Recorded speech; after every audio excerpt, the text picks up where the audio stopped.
Good afternoon, my name is Abby Collins and I'm the principal here at Gundawindi State School. I would like to begin today by acknowledging the traditional custodians of the land on which we meet today, the Bigambul people of the Darling Downs region. I pay my respects to the elders past, present and emerging. I also pay my respects further to any First Nations people listening here today. I would like to introduce to you my panel members, Julie, our Head of Special Education Services, Liliana, our English teacher, and Georgia, our Mathematics teacher. Today we are here to address the question, how does Gundawindi State School meet the needs of a child from a non-English speaking background who has been marginalised in previous schools? To address this question, we will discuss the reasons why Gundawindi State School is an appropriate fit for non-English speaking students. We believe in strong, positive relationships between all members of the school community, which are the foundation to supporting the success of all of our students.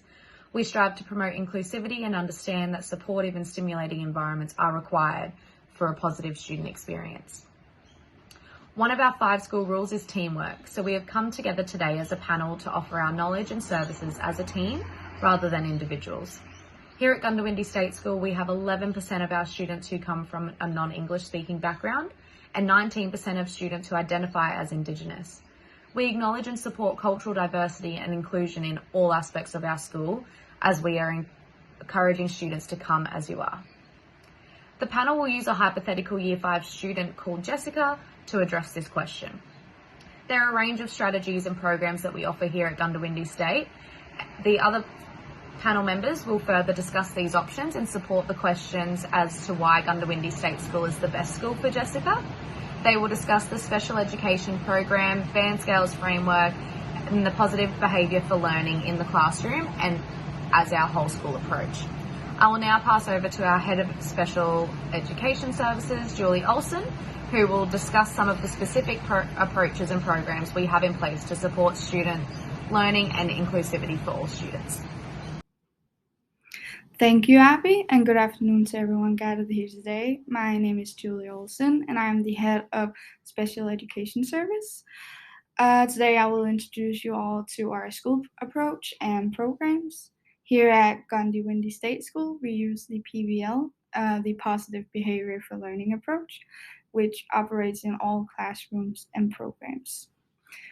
This approach is to help staff and teachers to develop a safe and supportive learning environments for all students and improve their emotional, behavioral, social, and academic outcomes. With the approach in mind, we also focus on providing the teaching that suits your children, and we are very aware that not every child is the same, and some may need more support than others. Our mission is to help your children become successfully engaged at school and make sure they feel safe and included. Here at Gundawindi, we have 5 great school-wide expectations for the students. The first one is that the students give their best, they be respectful, they enjoy being at school, they act safely around themselves and others, and the last one, teamwork. To support all children, we have the special education program here at the school, which has a bunch of resources, specialist teachers, and support staff dedicated to supporting the children with additional needs. In a collaboration between teachers, students, and parents, we can also provide an individual curriculum plan. We believe that through the PBL approach and additional support programs, we can support the strengths and needs of Jessica, no matter who the students are, what they look like, or where they come from. Every student deserves to be acknowledged, respected, and included in the school. Thank you, and I'll give the floor to Liliana and Georgia. Thank you, Julie. My name is Liliana Westrink, and I am Jessica's English teacher. Our school recognises that every class is made up of children with vastly different experiences, cultures, personalities, interests, abilities, and needs. In our classroom, students learn English knowledge and skills, develop social capacities, and become individuals with responsibility and initiative. We aim to engage all students in the English curriculum through our selection of texts and learning activities that are at each student's level and relate to their interests, cultural backgrounds, and experiences.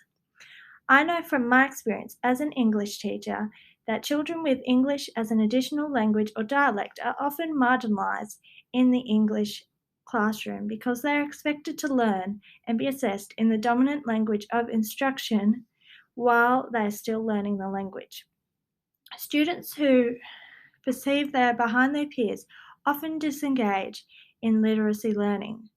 Like these students, Jessica needs support from where she is at to build her English knowledge and skills so that she can participate in learning as competently and confidently as her peers.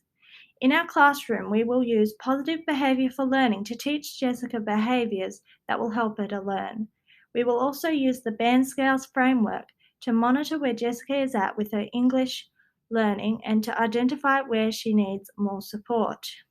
Finally, we will explicitly teach Jessica new concepts and vocabulary and will give her extra time and scaffolding to support her participation in learning and assessment tasks. These practices will ensure social justice and equity are used in our classroom to remove barriers that affect how students participate in learning. I will now pass over to Georgia, who is our mathematics teacher. Thank you. Thank you, Liliana. Good afternoon all. My name is Georgia Kiro and I am a teacher to Jessica within mathematics. Maths is a subject that requires a variety of skills to be drawn upon to create connections between the content and the value it brings in real life. Literacy and language are fundamental to the comprehension and understanding of maths content.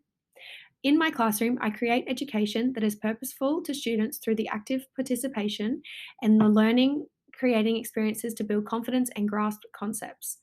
The relationship between language and mathematical achievement is real. As a teacher who is experienced in working with students speaking a language other than English, it is unfortunately likely that these students struggle in the comprehension of questioning, problem solving, and fluency proficiencies within maths. These students often feel marginalised when learning experiences are catered for those who are fluent in comprehending the complex vocab and are centred around the understanding of the question rather than the actual methods. As you have previously heard, our school supports equal learning opportunity for students by utilising the positive behaviour for learning approach. And within my classroom, I use this to create an environment where mistakes are a learning opportunity and positive reinforcement is standardised.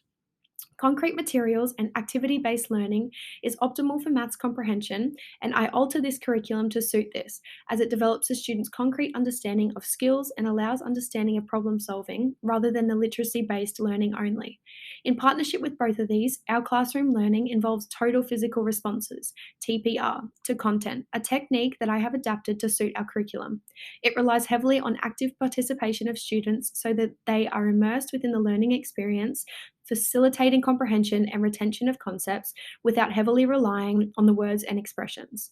As an educator, it is of utmost importance that I create learning opportunities that encompass all of these learning needs whilst catering for curriculum content in differing ways. Thank my colleagues who emphasised and provided insight on today's question: how does Goondiwindi State School meet the needs of a child from a non-English speaking background who has been marginalised in previous schools?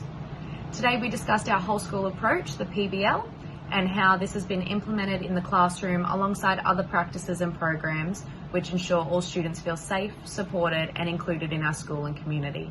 I would like to offer you, the parents, to the floor to ask any questions you have about today's presentation and bring up any other queries or concerns you may have.